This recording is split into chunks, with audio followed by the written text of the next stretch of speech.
그날은 평소와 다를 것 없는 평범한 하루였다. 날이 조금 덥긴 했지만 밤이 되니 제법 선선해졌고 어제부터 시작된 방학에 조금은 들뜬 그런 날. 괜히 아이스크림이 먹고 싶어서 집 앞 편의점이나 가려고 밖에 나온 그때의 나는 알지 못했다. 이날이 나의 인생을 송두리째 바꿔버릴 거라고는. 정말이지 나는 아무것도 알지 못했다.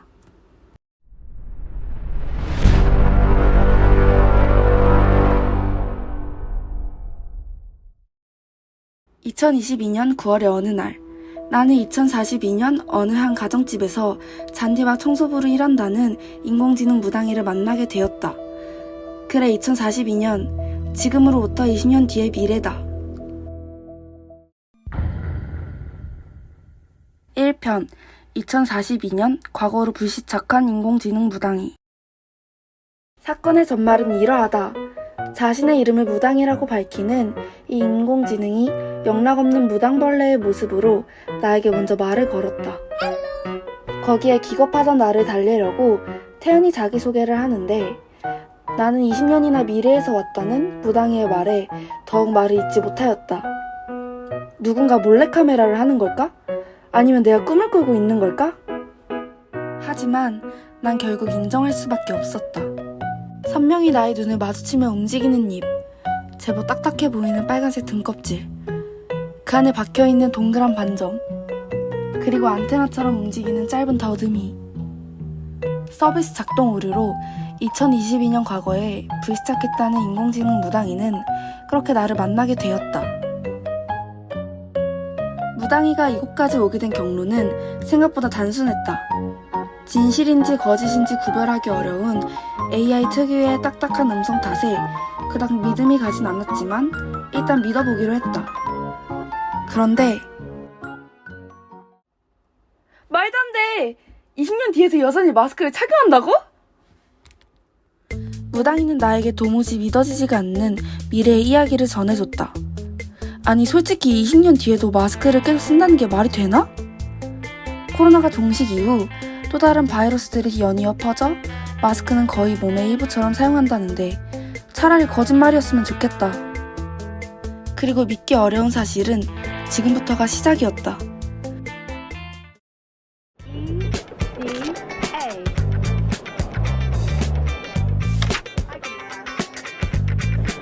My name is Amica.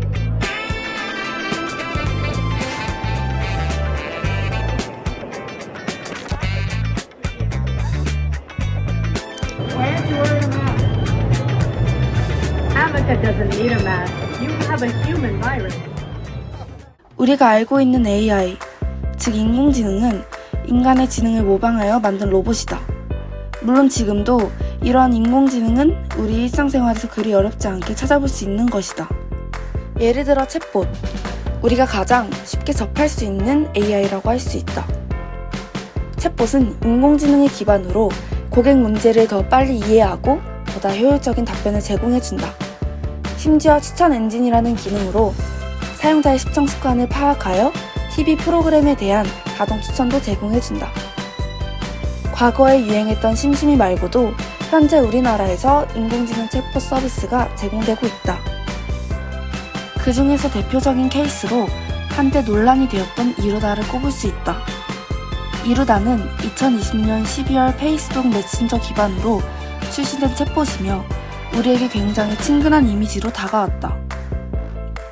단순히 심심한 정도를 해소해주던 심심이와는 다르게 이루다는 20대 여동생이 있으며 고양이를 키운다는 설정도 가지고 있다. 그러나 이루다는 출시 3주 만에 서비스가 중단됐었는데 그 이유는 악성 이용자들의 성희롱 발언과 혐오 발언, 개인정보 유출 의혹 문제가 있었기 때문이다. 이것은 이루다가 딥러닝 알고리즘을 사용하는데 악성 이용자들과의 대화 등에서 나온 혐오 발언을 그대로 학습하여 일어난 문제라고 볼 수 있다.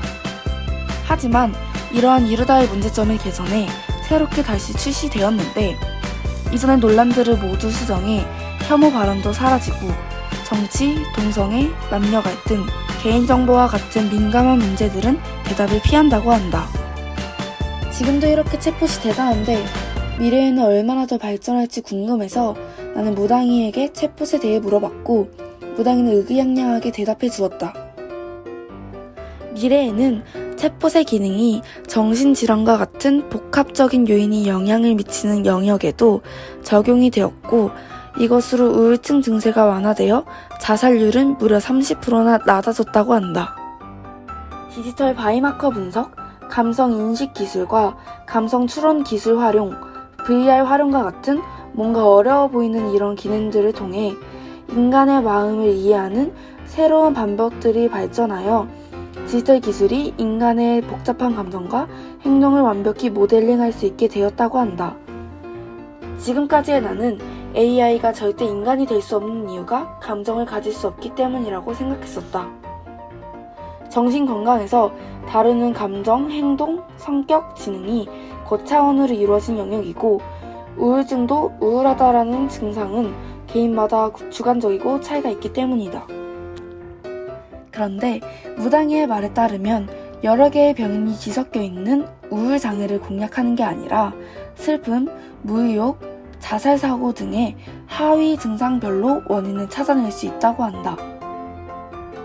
또한 의미 있는 진단 방법을 찾지 못했던 기존 진단 도구에서도 딥러닝을 통해 진단 능력이 향상되었고 신체 상태, 호르몬, 안면 인식, 대화 등을 분석해 감정의 지속 상태를 파악하는 감성 인식 기술, 감성 추론 기술을 활용해 AI가 정말로 인간의 마음을 이해하게 된 것이다. 여기서 잠깐 딥러닝에 대해 짧게 설명해 주자면 인공지능은 머신러닝과 딥러닝으로 이루어졌다고 할 수 있는데 머신러닝이 좀 더 큰 개념으로 말 그대로 머신, 컴퓨터가 스스로 학습하는 기계 학습을 말하고 딥러닝은 머신러닝의 일종으로 딥이라는 표현이 들어간 것처럼 인간의 신경세포인 뉴런과 비슷하게 여러 신경망 레이어와 복잡한 대량의 데이터를 포함하여 더 섬세하고 복잡한 작업들을 처리할 수 있다고 한다. 이 밖에도 기사를 쓰는 로봇 기자들이 지진이 발생하면 지진을 감지해 발생 5분 만에 과거 지진 기록, 그래픽 자료까지 첨부해 기사를 작성하고 전달한다. 또한 요리를 좋아하지만 식사 계획에 너무 많은 시간을 허비하고 싶지 않은 사람들을 위해 냉장고나 식료품 저장고에 있는 재료를 기준으로 레시피를 추천해주는 AI도 있다고 한다. 그리고 무엇보다 현재 우리나라 사람들도 관심을 가지고 있는 자율주행 자동차가 미래에는 정말로 보편화되었다고 한다. 자율주행 자동차란 단어 그대로의 의미이다. 운전자나 승객의 조작 없이 자동차 스스로 운행이 가능한 자동차를 말하는데 여기에는 IT 센서 등 첨단 기술을 융합하여 스스로 주변 환경을 인식하고 위험을 판단해 주행 경로를 계획한다. 하지만 아직까지는 완전히 신뢰할 수 없어 많이 상용화되지는 않았는데 2042년 무당이가 있는 미래에서는 완전 자율주행 기술이 상용화되어 운전대 자체가 사라지고 시내 공간 구성과 자동차 이용 행태가 달라졌다고 한다. 아무래도 20년 뒤의 미래이니 지금과는 다른 모습일 거라고는 예상을 했지만 막상 무당이의 입에서 이러한 인공지능의 이야기를 들으니 앞으로 4차 혁명의 발전이 얼마나 무궁무진할지 기대가 되었다. 그리고 무당이도 인공지능인데 주로 하는 일이 고작 잔디밭을 청소하는 역할이라니 무언가를 숨기고 있는 게 분명했다. 나는 무당이가 숨기고 있는 비밀을 캐내고자 무당이에게 지금 당장 나에게 보여줄 수 있는 특별한 능력이나 기능 같은 것이 없냐고 물어보았다.